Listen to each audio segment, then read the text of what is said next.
Beleza, gravando na nuvem. A gente vai começar aqui a nossa aula refazendo as questões do simulado de geografia do modelo do Cotil, né? Então, a primeira questão do simulado de geografia do modelo Cotil era a seguinte. Vou colar ela aqui.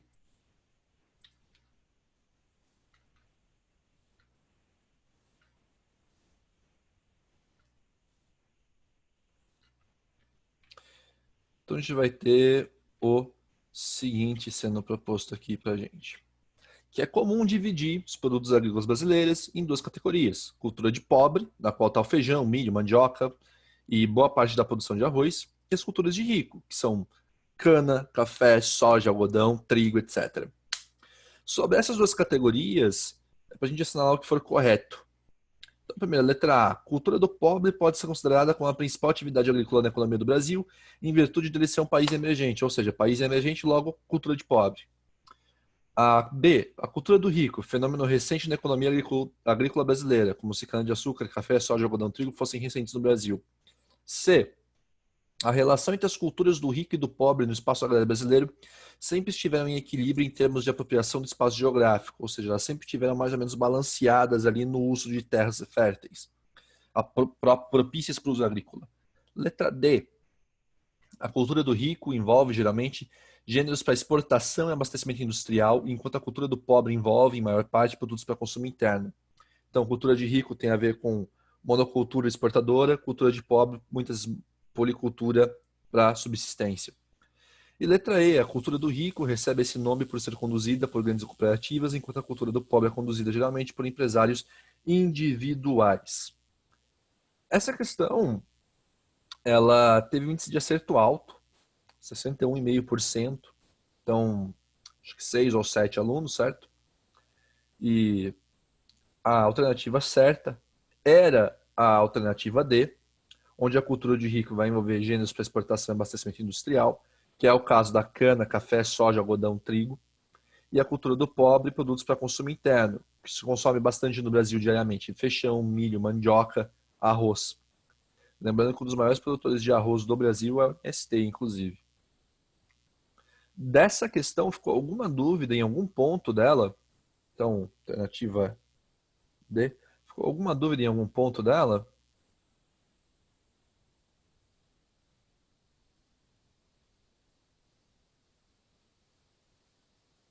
Você viu um não aqui, todo em maiúsculo, beleza. Não precisa gritar, cara, não precisa gritar. É, estatisticamente, olhando a prova, foi a questão mais fácil, eu acho. Foi a que teve maior índice de acerto. E já tinha feito essa questão em sala. Então, assim, errar essa questão na prova é complicado. A gente já tinha feito ela em sala. Deixa eu pegar aqui, então. Vamos para a próxima. A próxima a gente vai ter aqui uma questão mais chatinha, porque ela tem a ver com o bloco econômico, que é uma coisa que, assim, se a gente não decora, a gente não lembra. Então, né? Vamos lá, o texto é. Ele pede pra gente o seguinte, né?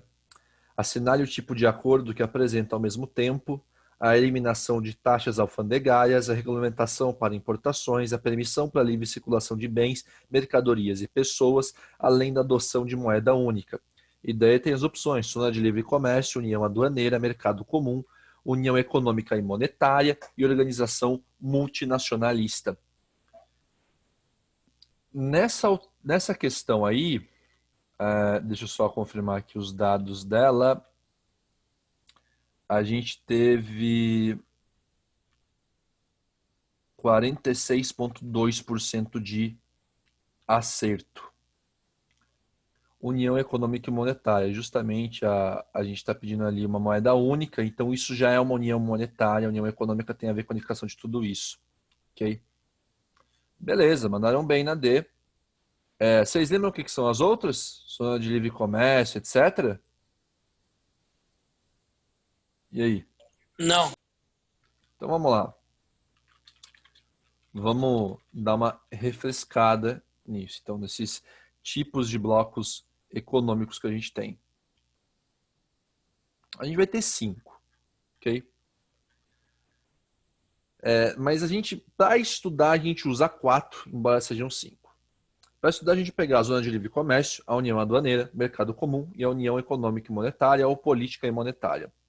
Zona de Livre Comércio, ela é simplesmente você pegar as tarifas alfandegárias e diminuir essas tarifas entre os países membros. Era só um acordo comercial. Ó, você paga menos imposto aqui, eu pago menos imposto aí e fechou. É isso. Isso é Zona de Livre Comércio. Tem um pernilongo imenso voando aqui. A União Aduaneira, ela já vai lidar daí com a implantação de uma TEC. O que é uma TEC? É uma tarifa externa comum.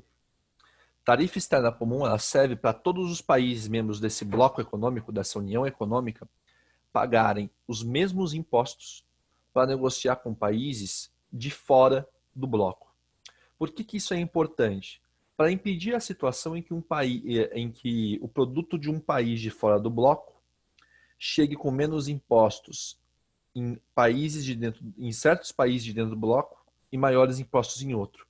O que vai causar um desequilíbrio nas relações econômicas desses países e vai colocar eles em posição de vantagem e desvantagem. Vai possibilitar, por exemplo, que o Paraguai compre produto americano num preço muito baixo e revenda para a gente, em vez da gente importar os produtos americanos, certo?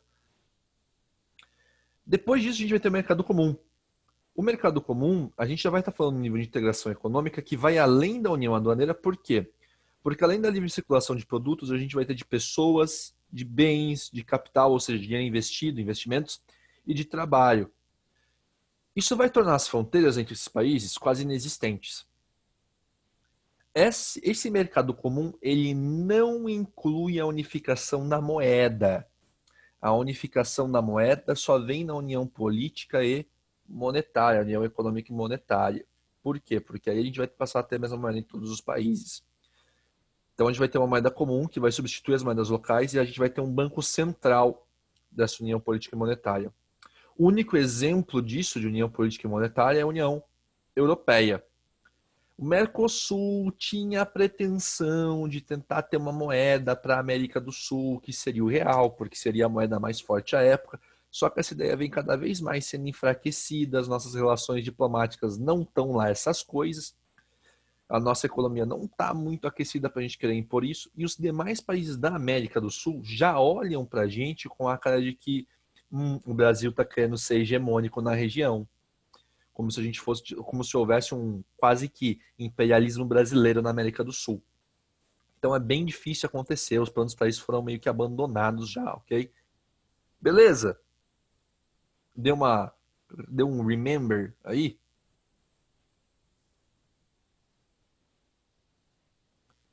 Beleza, então. Vamos passar para a próxima, que eu acho que foi a que teve mais erros. Então, a nossa próxima questão.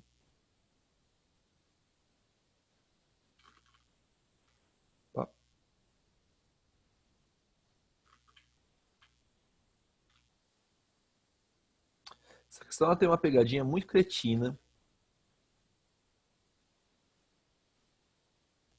Lá, então. Deixa eu só ver os dados dela aqui, né? Então, 40. Opa, o Lucas chegou. Oi, Luca. Então, entre 46,2% da sala marcou União Econômica e Monetária, 23% Mercado Comum, 30% Zona de Livre Comércio. Então, ao contrário da União Europeia, o Mercosul não pode ser considerado um verdadeiro mercado comum, pois, letra A, após várias tentativas frustradas, existiu unificar as moedas. Letra B, não pratica livre circulação de serviços, capitais e pessoas. Letra C, integrado por países que representam notável similaridade econômica, histórica e cultural. Letra D, não existe dos países membros compromissos com a manutenção do regime democrático. E letra E, está vinculada à União Europeia para fazer frente à ALCA, que o impede de ser um bloco econômico autônomo. Qual alternativa aí impede que a Mercosul seja um verdadeiro mercado comum? E é importante essa coisa de mercado comum? Qual que impede que ela seja um mercado comum?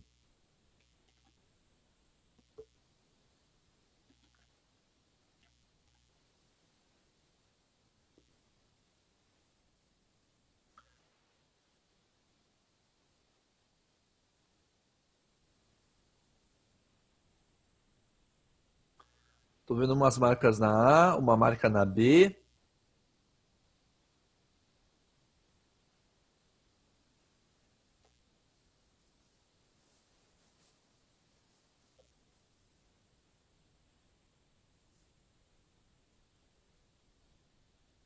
Seguinte, pessoal.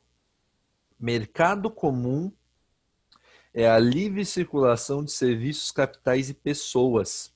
A União Europeia passou de mercado comum para a União Política e Monetária, a União Monetária que tem a ver com a unificação da moeda. Então, embora a Mercosul realmente tenha desistido dessa unificação de moedas, não é isso que impede que ela seja mercado comum. Por quê? Porque mercado comum não tem moeda unificada. O que impede que ela seja um verdadeiro mercado comum é a livre circulação de serviços, capitais e pessoas, que não acontece dentro do Mercosul. Você ainda precisa de certas autorizações para cruzar a fronteira, permanecer em outros países e investir em outros países dentro do Mercosul. Então, não existe essa livre circulação de serviços, capitais e pessoas. É muito tentador botar A, porque a gente pensa direto no euro.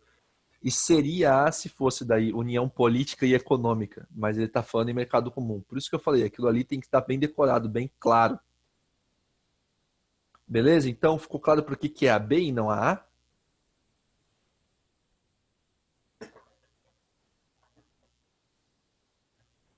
Alguém quer que repita por que é a B e não a A?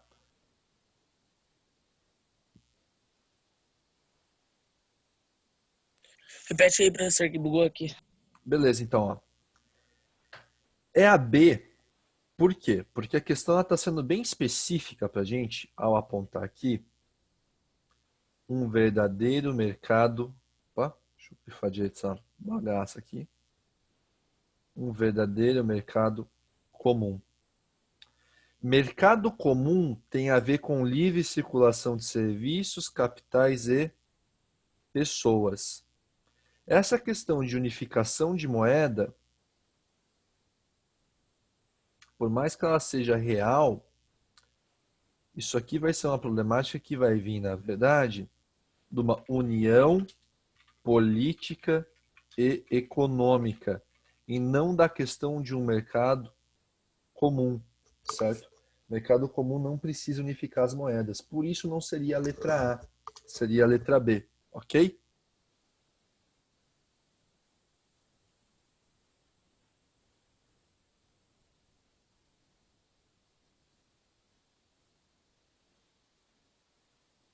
Ok? Andrei? Ok, ok, ok. Beleza, então. Vou pagar aqui então, e daí agora a gente entra na aula de fato de hoje, que a gente vai falar das ordens mundiais, o que elas são, o que é velha, o que é nova, o que é monopolar, o que é multipolar, o que é bipolar, o que é tudo isso. Então vamos lá.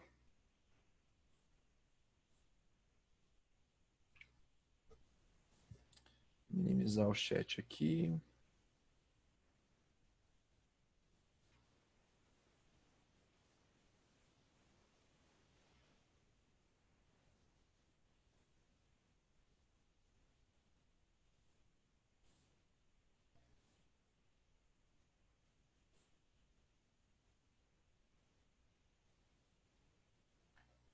Então agora nós vamos falar de ordens mundiais.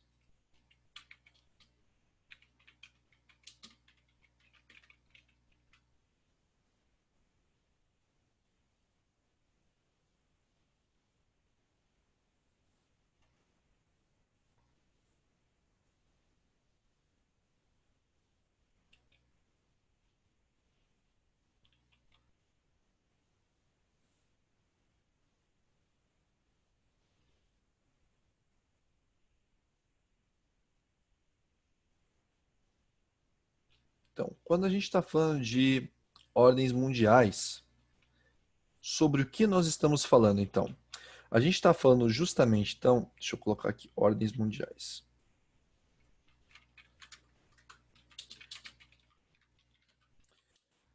O que a gente chama de ordem mundial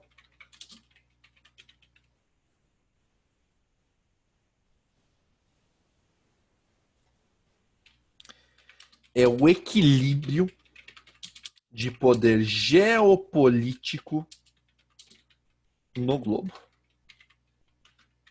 Como assim equilíbrio de poder geopolítico no globo? A gente está falando de quem são as grandes potências, qual a influência que exercem e quais suas zonas de influência e disputa. Mais do que isso, quais são os campos em que projetam esse poder sobre os outros povos e nações no globo. Então, isso é a ordem mundial. A ordem mundial é esse equilíbrio de poder geopolítico. Quem está incluído, qual que é a influência, qual que é a disputa, como eles se projetam. A primeira ordem mundial que a gente vai ter vai ser a ordem monopolar.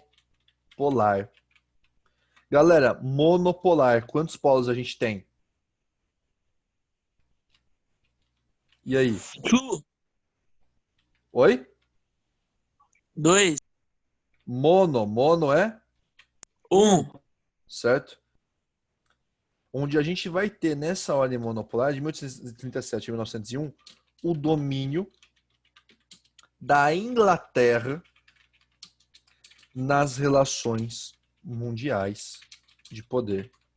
Ah, mas a Inglaterra era a Inglaterra é inconteste. A Inglaterra possuía um império colonial equivalente a 1/5 do território do mundo. Certo? Então a gente está falando aqui também de uma indústria inglesa que fornecia produtos para o mundo todo.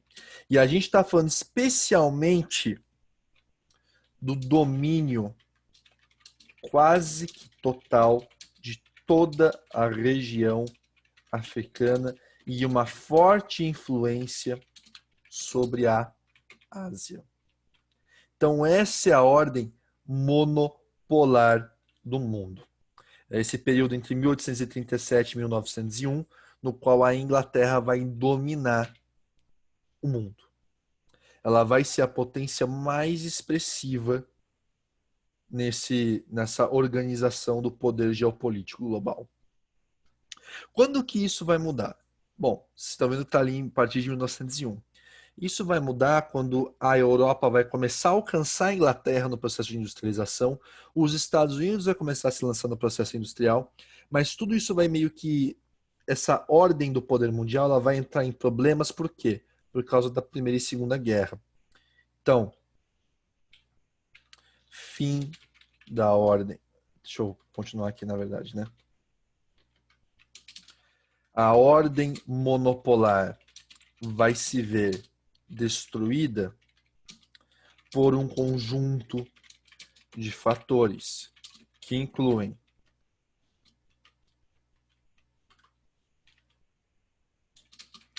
a industrialização do restante da Europa,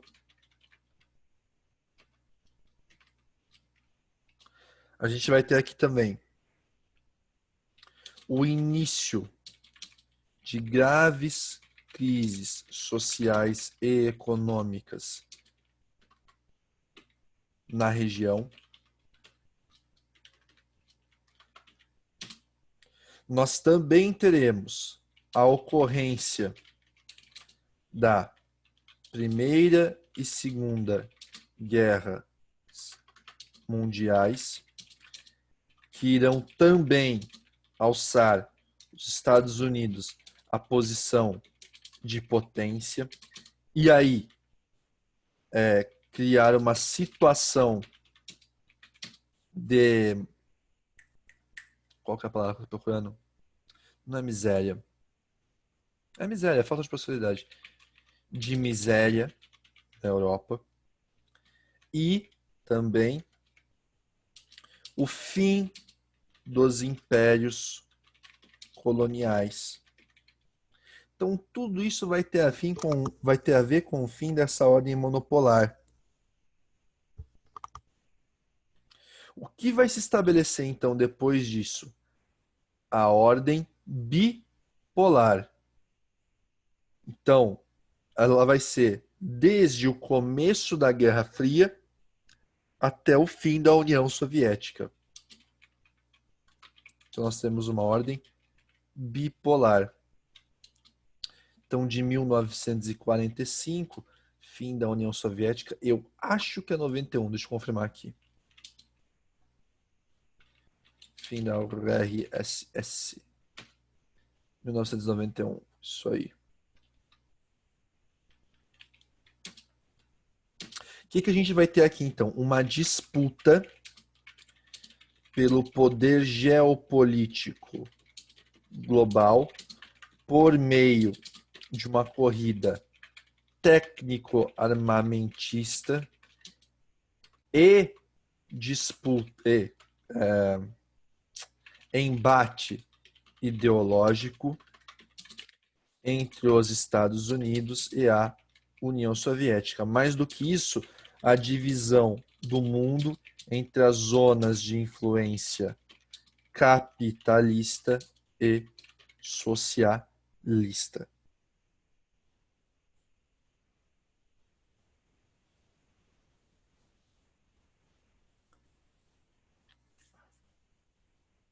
Vou passar aqui.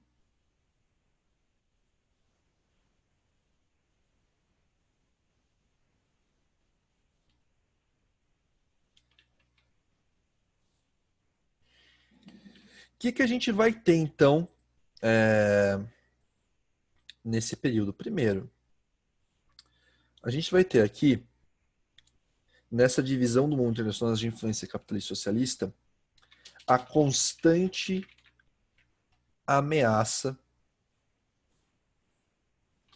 da eclosão de uma nova guerra mundial e a compreensão de que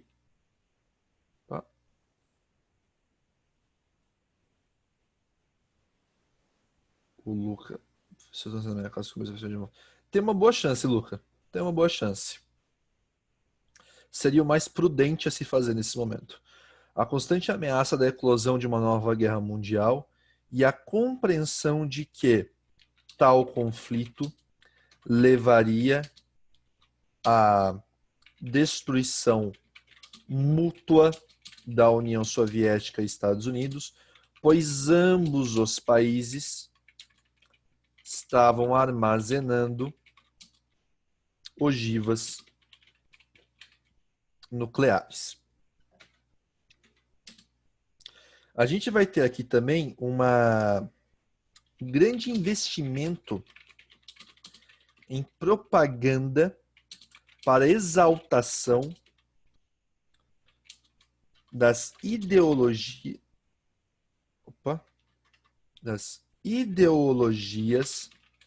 presentes nas duas frentes dessa Guerra Fria, pois ambas competiam pelo apoio dos demais jogadores ou participantes da geopolítica mundial. E aí a gente vai ter a ocorrência de diversos embates financiados por União Soviética e Estados Unidos em outros países, a fim do quê? A fim de facilitar a entrada no poder de grupos que lhes fossem favoráveis. Então, Estados Unidos apoiam o golpe de Estado na América do Sul. União Soviética financia o Partido Comunista e atos terroristas em outros estados. Tudo isso começa a acontecer, certo? O que vai acontecer, então, nesse período? Da criação da OTAN, Organização do Tratado do Atlântico Norte, e do Pacto de Varsóvia, que são o quê?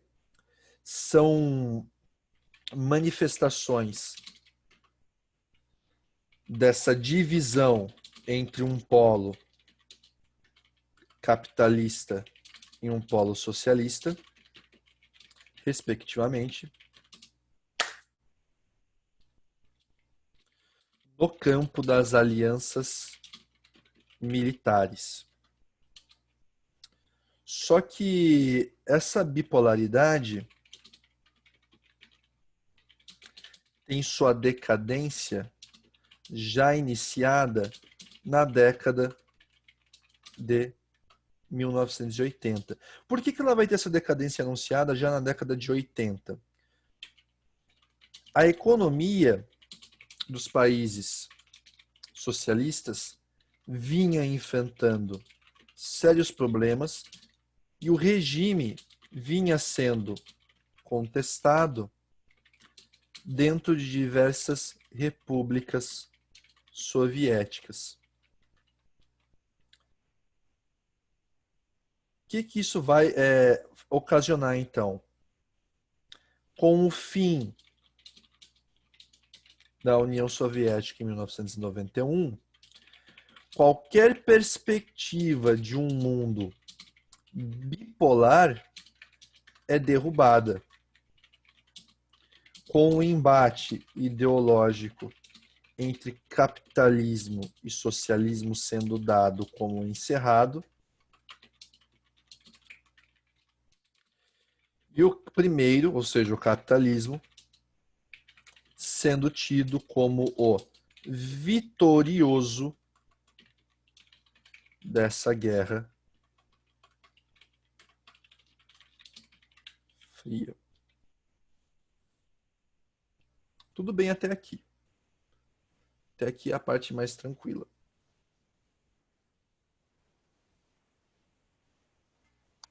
Qual que é o problema que vai começar a surgir?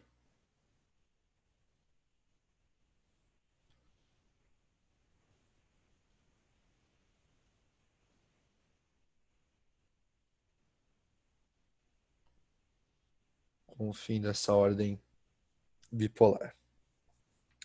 O problema do fim dessa ordem bipolar é como a gente vai chamar o que vem depois. Por quê?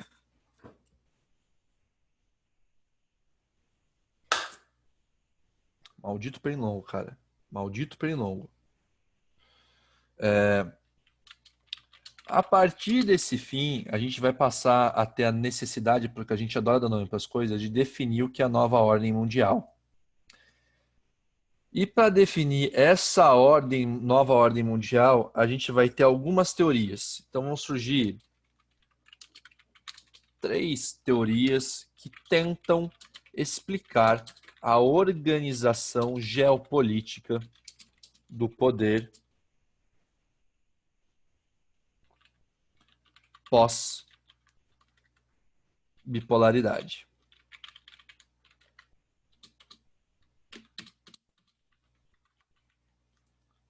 Primeira, uma nova monopolaridade. Quem seria a grande potência mundial nessa nova ordem mundial monopolar? Dessa vez, tendo vencido a Guerra Fria, a potência que orientaria esse mundo novo seria os Estados Unidos. Qual que é a segunda? Uma tripolaridade. Após o fim da Guerra Fria, 3 potências se destacariam do campo industrial. Estados Unidos, Japão, que viu um crescimento econômico muito grande na segunda metade, na verdade, no último quarto do século XX, e a União Europeia. E a última seria um mundo marcado pela multipolaridade, onde a existência de diversos blocos econômicos, de instituições que visam regular o mercado e política globais e seus conflitos, inviabilizariam que qualquer país se tornasse hegemônico e levaria à criação de diversos núcleos de poder. Todas essas teorias que vão surgir terão seus problemas particulares. A monopolaridade vai ser problemática porque, embora os Estados Unidos se mostrem hegemônicos na economia mundial, cada vez mais eles são contestados por União Europeia e hoje pela China, não pelo Japão. Tripolaridade tem o seguinte problema. Além da divisão entre Estados Unidos, Japão e União Europeia ser problemática, porque a União Europeia é um bloco, não um país, o Japão já está meio que caindo fora para a entrada da China. E a multipolaridade tem um problema por quê? Porque, embora existam diversos polos, a distribuição de poder entre eles não é mais tão igual. A gente já vai falar sobre isso, Rick. Então, essa é uma problemática a se resolver no entendimento das ordens mundiais. Também vai surgir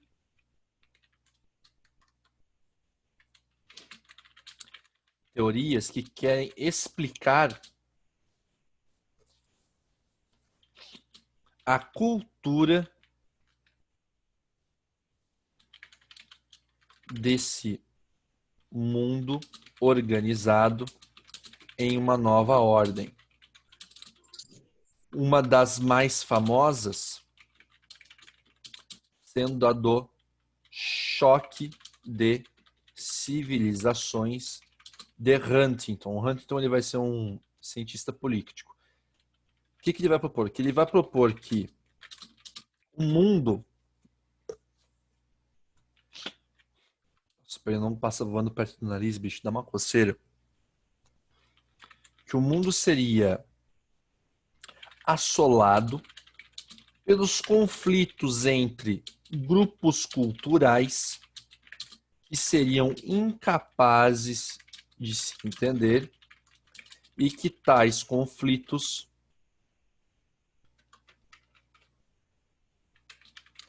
seriam agravados pela globalização e expansão da influência dos países centrais à geopolítica global. Então, o que o Huntington vai meio que falar para a gente? Existe uma cultura sul-americana, existe uma cultura estadunidense, existe uma cultura europeia, existe uma cultura do leste europeu, existe uma cultura islâmica, existe uma cultura chinesa, existe uma cultura asiática, existe uma cultura judaica. Essas culturas todas, quando você entra num âmbito de relações mundiais, vão entrar em conflito porque elas têm valores muito diferentes. Esses valores vão ocasionar, então, conflitos mundiais e vão impedir que o mundo se entenda de fato. Essa é a ideia do Huntington. Qual que é o problema da ideia do Huntington? Ela é extremamente generalizante, ela despersonaliza essas culturas e ela meio que impõe que esse conflito vai ser a tônica desse novo mundo, ok?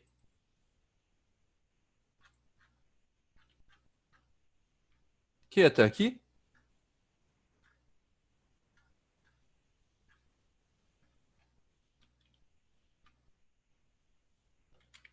Então, essa nova ordem mundial vai ser orientada especialmente pelas consequências do processo de globalização, de mundialização do trabalho e pelo advento de meios rápidos ou instantâneos de comunicação em massa. Outra característica dela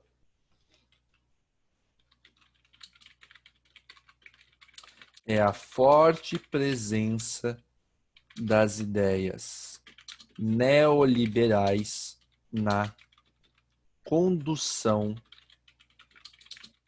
da economia mundial.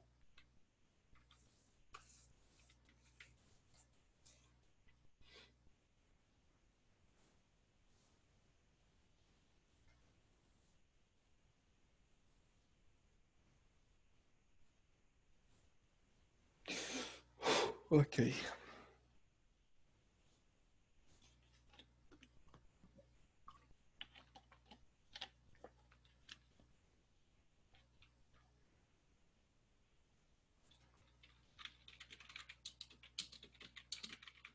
Quem tem que salvar a lousa, já salva, por favor.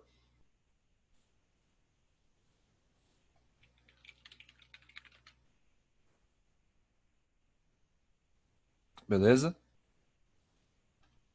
Tá bom, professor. Então, vou passar mais umas coisinhas aqui. E acho que a gente encerra lá para 7h30, ok? Então, vou apagar aqui já a primeira parte aqui. E eu vou continuar falando agora dessa nova ordem mundial. Por quê? Então, essa nova ordem mundial ela vai trazer novos conflitos que serão importantes para a gente entender o que está acontecendo no mundo. Então, os conflitos na nova ordem mundial. Essa nova ordem mundial, um dos principais problemas que ela vai trazer, ou um dos principais problemas que serão característicos a ela, um dos problemas mais característicos a essa nova ordem mundial é o terrorismo. E do que a gente está falando quando a gente está falando de terrorismo? Isso é importante ter em mente. O que é terrorismo, o que é entendido por terrorismo, vai ser influenciado pelo que uma sociedade define como ele. Então a definição é mudar um pouquinho de grupo para grupo, de quem está sofrendo, de quem está perpetuando. Então o terrorismo é assim julgado por quem sofre com suas consequências e não por quem o executa, e muitas vezes não por quem o executa. Por quê? Porque o terrorismo, na cabeça do terrorista, ele é justificado. Para o grupo que exerceu tal ato, ele é justificado. Ele é uma manifestação política de violência.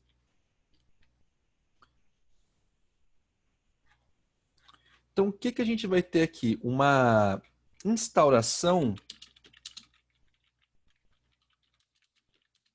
de uma sociedade mundial que vive sob o medo de atentados terroristas. Então a gente vai poder classificar o terrorismo basicamente em 3 tipos.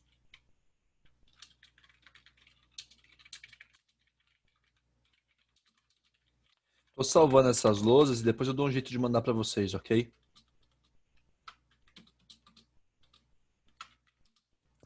Primeiro, a gente vai chamar primeiro de terrorismo nacionalista ou religioso. Desculpa, terrorismo nacionalista ou político.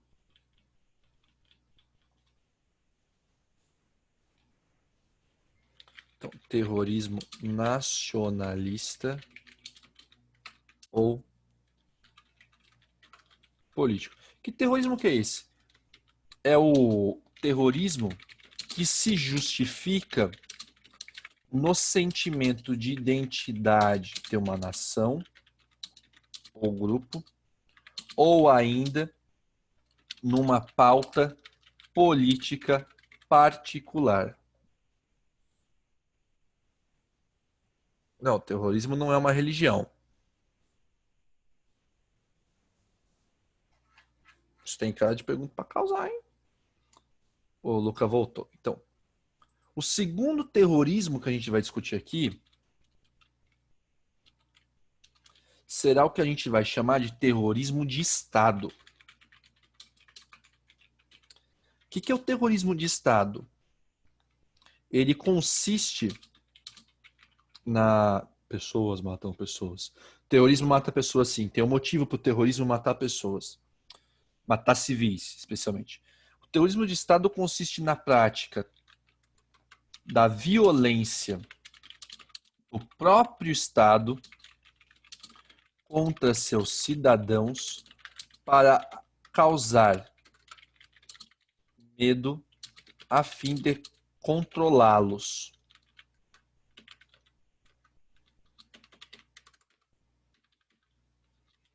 E o terceiro, então, seria o terrorismo religioso.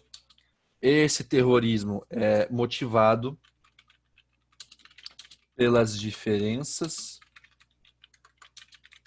religiosas, pelo ódio a outras religiões. Quando a gente fala em terrorismo religioso, todo mundo vai pegar e vai lembrar instantaneamente do Islã. De uma maneira generalista, o que é errado.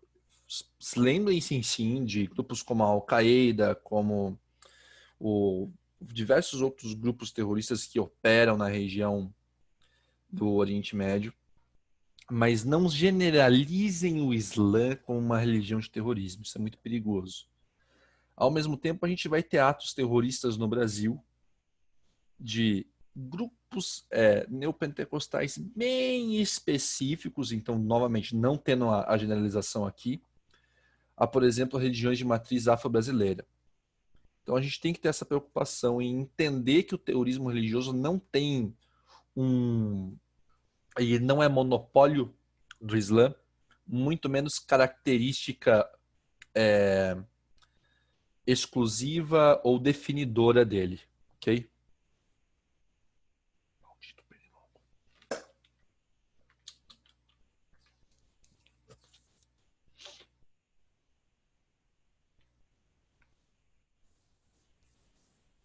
Então, deixa eu pegar aqui mais um pouquinho aqui.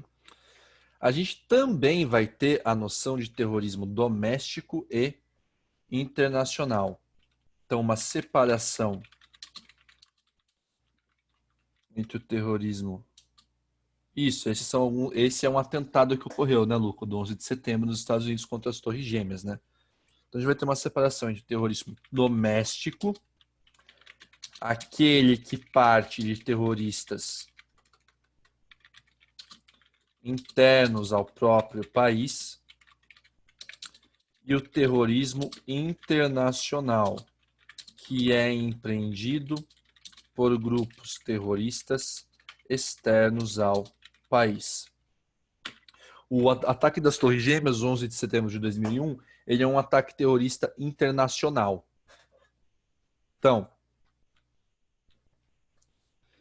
exemplo. Aliás, vou colocar aqui. 11 de setembro de 2001. As Torres Gêmeas. Seguinte, o que a gente vai ter aqui? 3 ataques simultâneos foram planejados contra os Estados Unidos e reivindicados pela organização Al-Qaeda. o atentado contra o World Trade Center, Torres Gêmeas, contra o Pentágono e contra a Casa Branca. O atentado à Casa Branca não aconteceu, contra o Pentágono não teve sucesso, ao World Trade Center, bom, esse funcionou. É um caso de terrorismo internacional motivado especialmente por valores religiosos, entrando então na categoria do terrorismo religioso.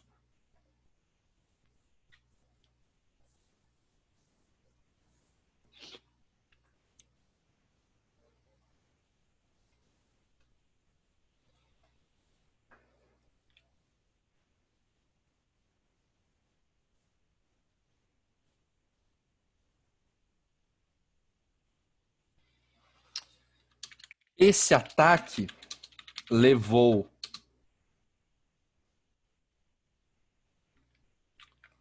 a uma tentativa de justificativa, ou de justificação, ou de justificar. Não, deixa eu pensar numa maneira melhor de escrever isso aí, calma. Criou uma nova tentativa de justificar a teoria do choque de civilizações de Huntington,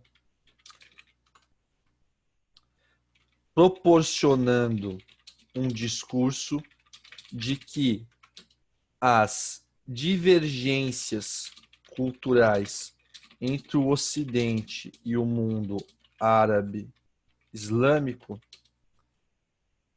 tornariam qualquer coexistência pacífica inviável.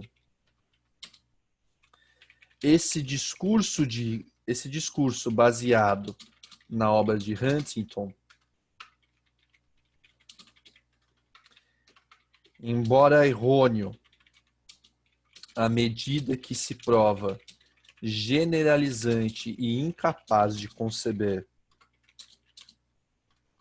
qualquer tipo de semelhança ou relação diplomática entre diferentes culturas, serviu a justificar, junto ao atentado ao WTC, ao World Trade Center, o que ficou conhecido como doutrina Bush. O que foi essa doutrina Bush? Vocês lembram dessa doutrina Bush? Já ouviram falar?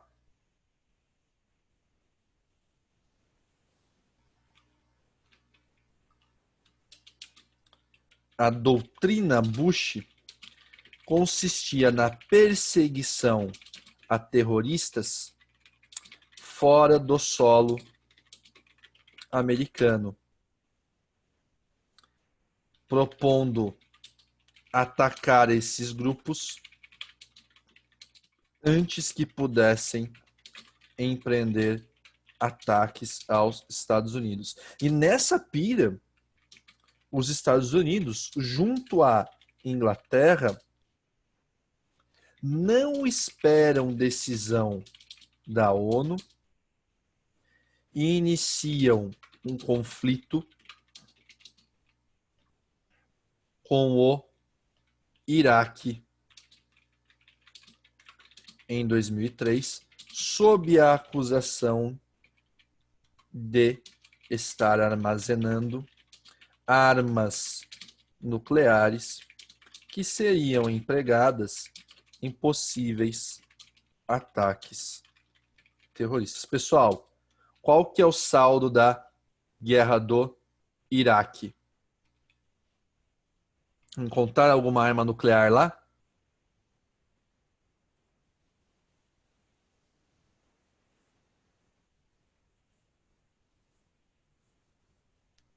nenhuma presença de arma nuclear ou de projetos de armas nucleares foi jamais encontrada no Iraque. E hoje sua invasão é tida como uma tentativa, como empreendida, no sentido de provocar a queda de Saddam Hussein, e explorar ou fornecer acesso aos Estados Unidos ao petróleo do Iraque. O Afeganistão, por sua vez, foi invadido em 2001 e sua ocupação por tropas americanas em atividade antiterrorista persiste até hoje. Foi criado o conceito de eixo do mal. Isso é ridículo de falar. Não dá para entender como um conceito sério. Eixo do mal. O que é esse eixo do mal? O eixo do mal seriam os países capazes, segundo os Estados Unidos, de realizar ataques terroristas internacionais.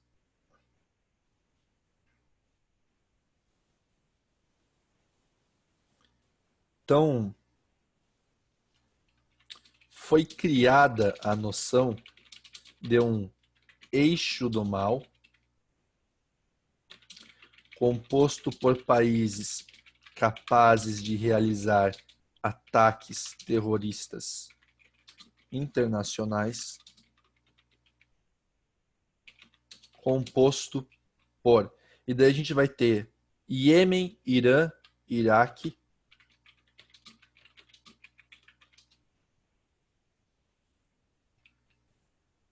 e a Coreia do Norte.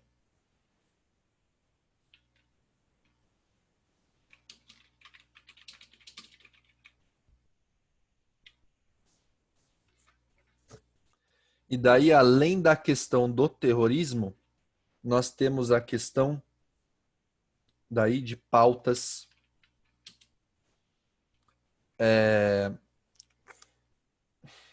políticas, vamos colocar assim, diversas. Por quê? Porque com o fim da divisão entre capitalismo e socialismo, as lutas sociais se tornam menos generalizantes e passam a tornar-se mais pessoais ou específicas.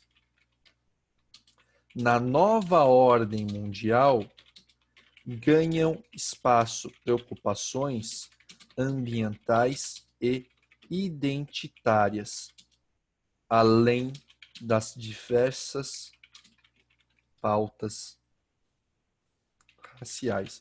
O que isso quer dizer?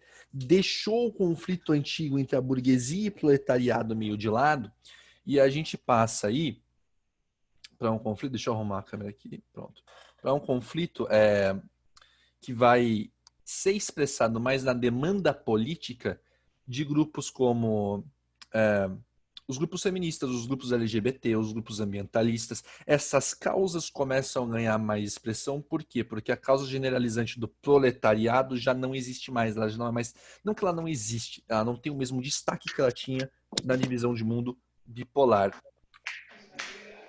Então, exemplos dessas lutas são...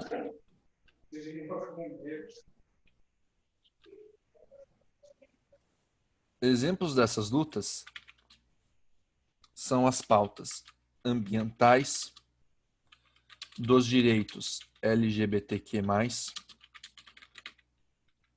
dos direitos das mulheres, das questões raciais, como o Black Lives Matter e outras várias. Então a gente vai perceber aqui uma potencialização dessas lutas em detrimento às demandas mais generalizantes do embate capitalismo-socialismo. Beleza, pessoal?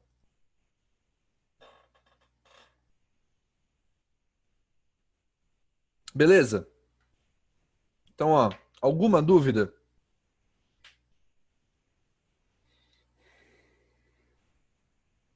Então, ok. A gente fica por aqui hoje, certo? E daí, semana que vem, a gente retorna. Abraço para todo mundo. Uma boa semana para geral. Valeu!